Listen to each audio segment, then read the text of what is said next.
Salve o Takayada! Ryuolf aqui com essa obra nova maravilhosa com muito sangue que eu sei que vocês gostam.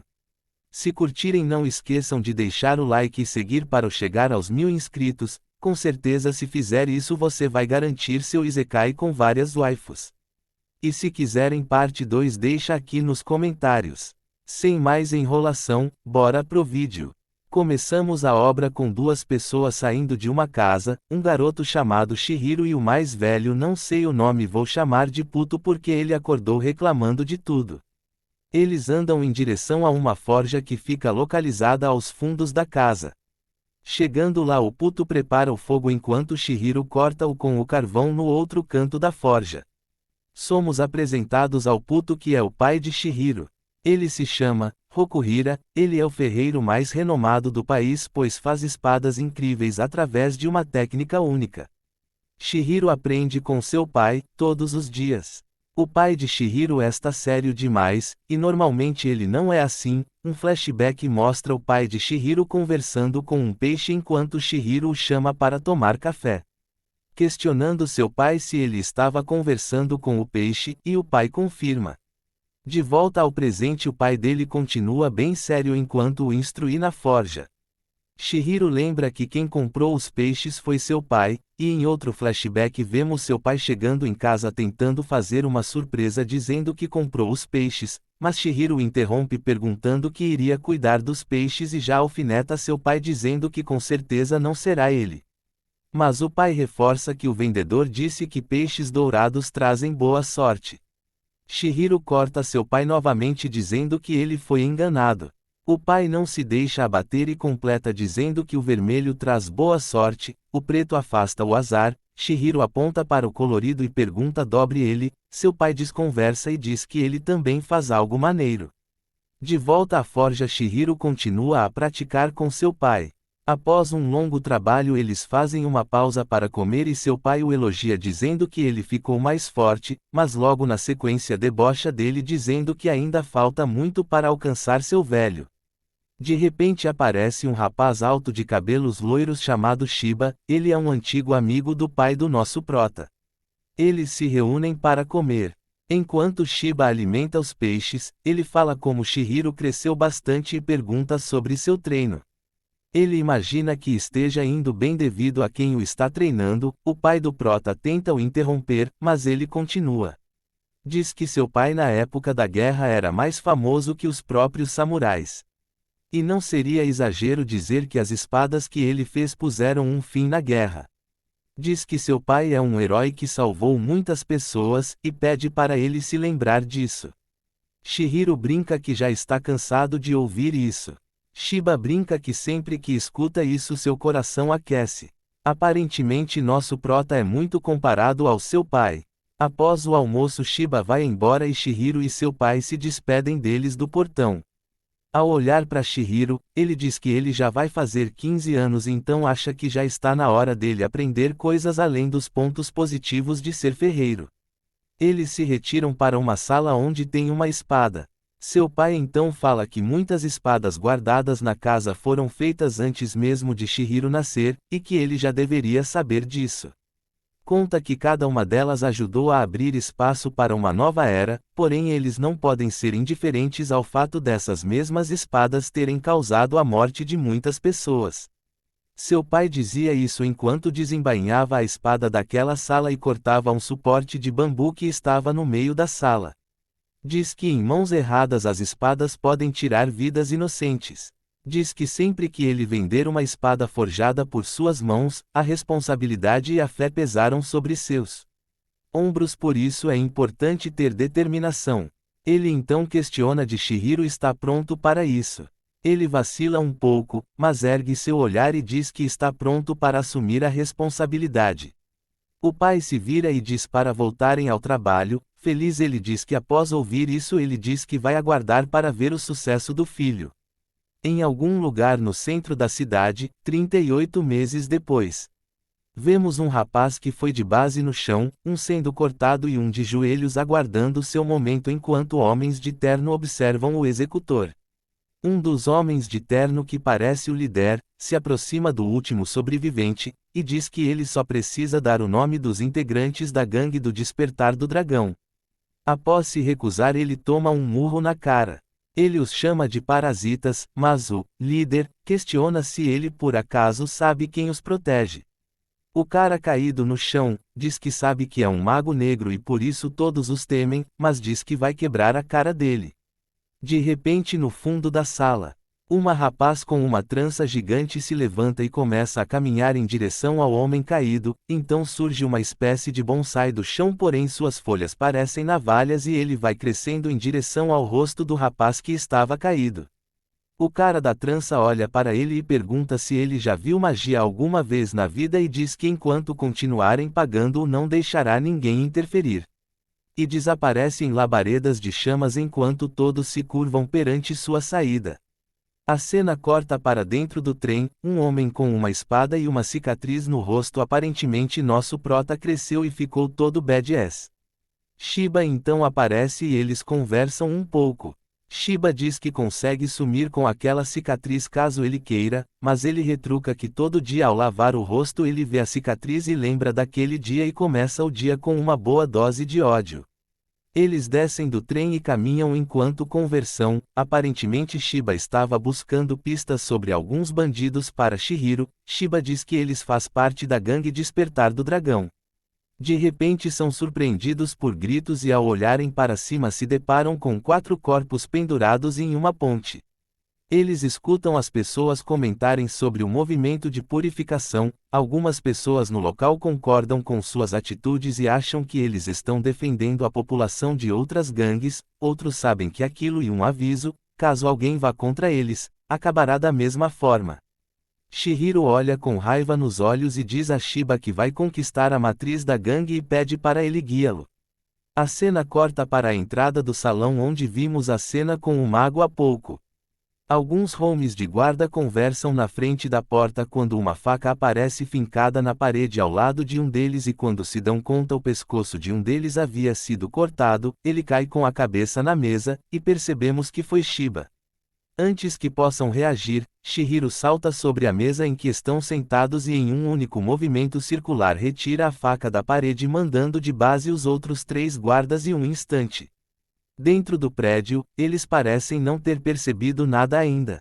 Vemos o líder ao telefone e depois indo em direção ao rapaz de mais cedo o ameaçando com sua irmã de refém caso ele não falasse.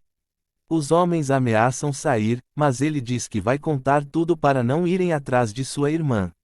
Ao abrir a porta, o primeiro capanga já vai de F pelas mãos do nosso prota e o segundo já tem seu braço cortado fora.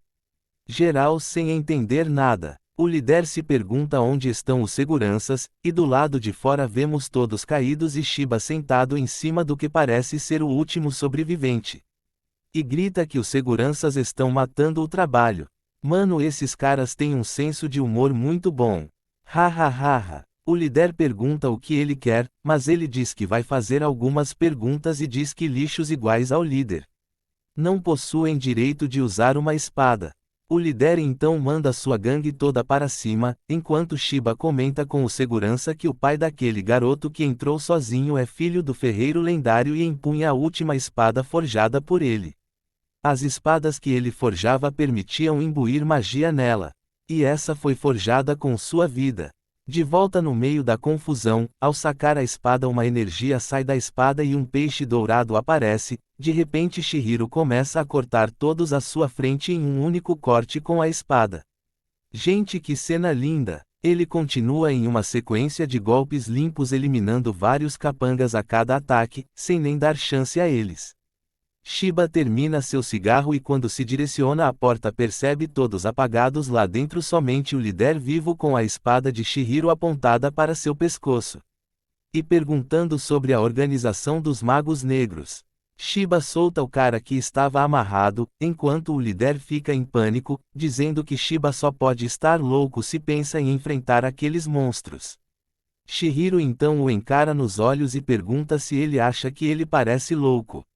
Diz que não importa se são monstros, ele precisa acabar com cada um deles. Se chegou até aqui e ainda não deixou aquele like e nem se inscreveu, faça o mais rápido o segundo capítulo com o Shiba soltando o figurante que quase morreu na mão do Mago Negro no último capítulo. O figurante agradece e perguntam quem são eles. Shiba se apresenta, mas antes de finalizar olha por cima do ombro e vê Chihiro com a espada apontada para o pescoço do Bigode, líder daquela gangue, e dizendo que não importa se eles são monstros, Chihiro ia matar cada um deles. Shiba se ajoelha ao lado do Bigode e xinga a mãe do cara, e diz para ele levar o Chihiro a sério, depois se levanta e olhando pro Chihiro, avisa que já deu o recado. Esse Shiba é uma figura. Os dois ficam em pé um ao lado do outro, olhando pro além com o Shiba repetindo o que o Chihiro, depois que percebe ele fala que é melhor ele parar de repetir, tu falando que o Shiba é comediante, está aí só fazendo um bico. Chihiro volta para o Bigode e pergunta o que ele sabe sobre o Rishaku, a guilda de magos. O Bigode começa a gaguejar, e Shiba chama o figurante que foi resgatado para irem para fora dar uma respirada. De repente, o rosto do Bigode começa a ficar distorcida e antes que ele conseguisse falar, galhos de árvore começam a brotar rasgado o corpo do Bigode e indo em direção ao Chihiro que grita para Shiba e o figurante fugirem enquanto desvia saltando para trás. Shiba joga o figurante para trás dele e depois se desculpa pois o figurante caiu com o butico virado para a lua. Shiba é a pitada de humor necessária nesse mangá sanguinário. O figurante pergunta ao Shiba, ainda em estado de choque, o que está acontecendo, e Shiba retruca se ele nunca viu magia antes. Suspeitando que ele seja do interior, ele acha que provavelmente essa deva ser uma reação normal para o primeiro contato dessa forma. Em um estalo, Shiba se volta para dentro da sala e grita por Chihiro que está sangrando mais em pé no meio daquele monte de galhos. Chihiro fica revoltado pois bem quando ele ia contar, aconteceu aquilo, Shiba afirma que ele deve ter sido enfeitiçado para não poder falar nada. Eles então começam a se retirar do local, e dizendo que vão procurar em Tóquio. Enquanto Chihiro sai à frente, Shiba brinca que ele está casado, mas pensa que apesar de ter treinado muito nos últimos 3 anos, ele ainda está longe de ser um verdadeiro portador da espada mágica. Mas ainda é capaz de lutar sem problema. Caracas, o prota massacra geral e o Shiba ainda fala que ele está fraco, aí fica complicado. Nesse momento temos um flashback para aquela ferraria em que o pai morava com o prota 3 anos atrás, havia uma proteção mágica em volta da casa, mas após acontecer algo ela foi destruída. Shiba, que era amigo do pai do prota, receberia um alerta caso qualquer coisa acontecesse com aquela barreira, então ele se dirigiu até a casa e ao chegar encontrou a casa totalmente destruída com Chihiro no chão e seu pai deitado em seu colo já sem vida. Shiba se aproxima de Chihiro e ao questionar se estava bem ele começa a contar que 3 magos apareceram, foi tudo muito rápido e ele desmaiou. Ficamos sabendo que as 6 espadas mágicas forjadas por seu pai foram roubadas. Shiba, ainda em choque com a informação, tenta acalmá-lo dizendo que pelo menos ele está bem. Temos mais um flashback, agora dentro do primeiro, onde o pai dele o mostra as espadas e diz que aquelas espadas têm poderes magníficos e que o prota poderia criar uma no futuro, mas não poderia se basear nessa. Para isso ele precisaria viajar o mundo e encontrar seu propósito. Chihiro tira sarro do pai, pois se ele quisesse falar algo sério, deveria ter escolhido um camisa menos infantil. De volta ao momento da morte do pai, nosso prota está sobre o corpo chorando enquanto segura uma espada. A casa está toda destruída, os peixinhos que o pai pegou estão mortos. Shiba põe a mão em seus ombros tentando consolá-lo, porém ao se lembrar dos magos, o olhar de Chihiro é tomado por um ódio e ele diz que vai mostrar a eles no que o pai dele acreditava, e que vai matar a todos. A espada que estava na mão dele foi a última espada mágica que seu pai forjou, logo após o fim da guerra. De volta ao presente, Chihiro está sentado na janela do prédio olhando sua espada, e frustrado por não ter conseguido nenhuma informação, mesmo estando tão perto. Shiba entra no quarto e ao ver Chihiro ainda acordado, o chama para partirem. Shiba diz que encontraram alguém que viu as espadas mágicas. Começamos esse capítulo, sendo apresentados a uma garota chamada Teikeru Onazono. Ela está debruçada sobre um balcão perguntando se é a primeira vez dele em Tóquio. Ela diz que, como deve saber, o Japão é o país da espada e que aqui ela é utilizada para autodefesa entre aspas, pois na verdade ela é a causa da deterioração da segurança pública. Ela diz que Tóquio é o lugar com a maior concentração de magos do Japão, possuindo mais de 1000 magos. Vemos uma conversa de 3 anos atrás entre Shiba e essa garota. Aparentemente ela trabalha vendendo informações. Shiba pergunta se ela soube sobre a morte do pai do prota e ela afirma que sim e que o grupo Rishaku se declarou responsável pelos ataques. De volta ao presente, Teikeru diz que só descobriu naquele momento sobre a relação de Shiba e o pai do prota e decidiu ajudá-los, mas não deu em nada.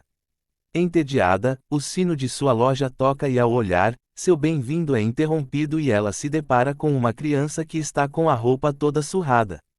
Pouco tempo depois Shiba e Chihiro chegam a essa loja e são recepcionados pela Teikeru. Shiba chega gritando enquanto ela reclama como ele é um velho barulhento e em seguida cumprimenta Chihiro com super bom humor. Ela se aproxima deles e eles agradecem por terem sido avisados. Ela diz que a testemunha que viu as espadas mágicas está nos fundos da loja dormindo. Aparentemente foi a menina esfarrapada que acabou de entrar na loja. Ao chegarem ao fundo se deparam com a menina dormindo, e ao verem que se trata de uma criança, perguntam: por que você ainda não se inscreveu e deixou o like? De volta, perguntam se aquilo era sério e Teikeru afirma que sim, e que ela caiu no sono logo após chegar à loja. Somos mostrados que quando ela chegou queria contratar magos fortes pois estava sendo perseguida por caras malvados, mas não tinha nenhum dinheiro. Teikeru ao perguntar quem eram os caras malvados é informada que eles tinham a espada mais forte que existe. Nessa hora Teikeru tem um estalo e parece associar as espadas roubadas da casa do prota 3 anos atrás.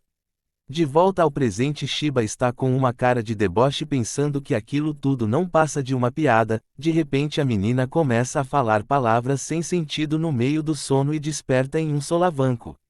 Ao acordar e se deparar com os três, ela aponta o dedo para o Shiba e pergunta se ele vai protegê-la chamando-o de mago. Shiba antes quer entender o que está acontecendo. Ao perguntar por que estão atrás dela, ela morde os lábios e se recua a falar. Shiba a manda para casa, mas ela diz que não tem casa. Shiba pergunta sobre seus pais e ela mexe a cabeça em sinal negativo. Shiba se vira para Chihiro perguntando se devem levá-la ao orfanato, mas nosso prota se aproxima e pergunta se ela tem comido direito. Ela tenta responder que sim, mas é interrompida por um alto som vindo de sua barriga o que a deixa envergonhada. Chihiro então se oferece levar ela para comer algo e ela concorda abrindo um grande sorriso e com os olhos brilhando.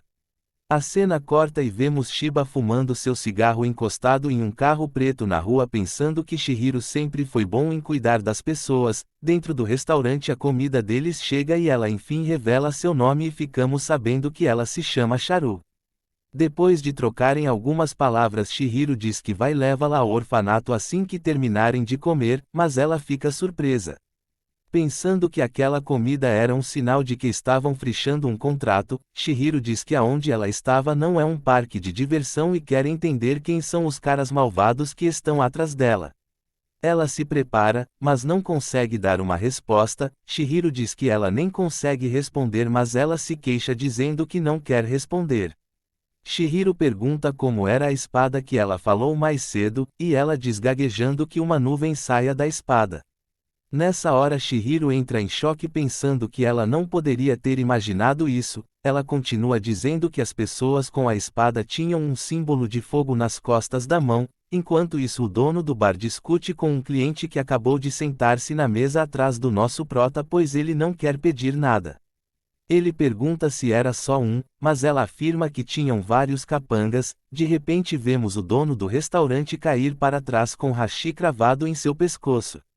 E um home alto com brincos gigantes se levanta atrás do prota e ao olhar a menina diz que enfim a achou e que parece que ela achou um guarda. Chihiro se volta para o rapaz e antes que pudesse dizer algo ele se vira e explode uma bomba na frente do nosso prota. Acabou com a fachada do restaurante. Rapaziada, acho que nosso prota foi de F. Aperta o botão do like para ver se ressuscita nosso menino. Ele disse que tem que seguir também, senão ele vai de base mesmo. Acho que galera, valeu. Nosso prota segurando a espada começa a se levantar e vemos o maluco segurando a menina como se fosse um ioiô e tirando sarro do nosso prota. A menina grita em desespero por ajuda para nosso prota, que afirma que pode deixar com ele. E assim termina esse cap. Gente, chega, arrepiei aqui no final, tá só melhorando. Mas é isso, vejo vocês na próxima. Um beijo na bunda e fui.